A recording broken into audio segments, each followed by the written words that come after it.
so I so Myit Jaware Lawt Gam gui ai Myit Dik Nam kra nang som na ai na ashin ni ko ngai biao ma sai ai lai Allah kong shen ta so ra nga ya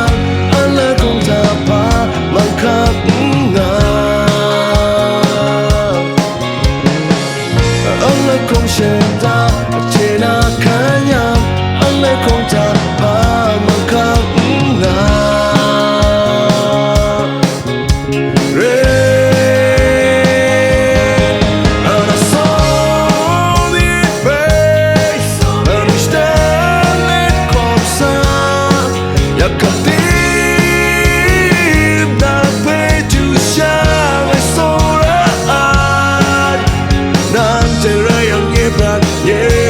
Myit Dik Sai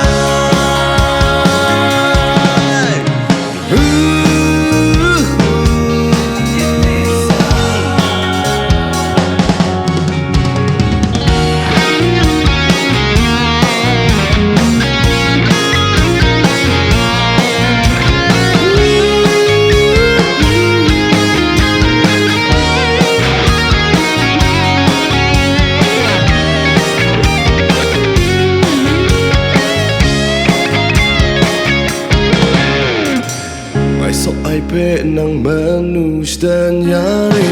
Tapi so I so Myit Jaware Lawt Gam gui ai Myit Dik Nam kra nang Yesu ai nang Yesu ai ma jo ngai so ra ai ja so ra shen ta so ra nga ya Allah kong ta pa mang khap nga Allah kong shen ta che na kanya Allah kong ta pa mang khap nga re ana so di pe la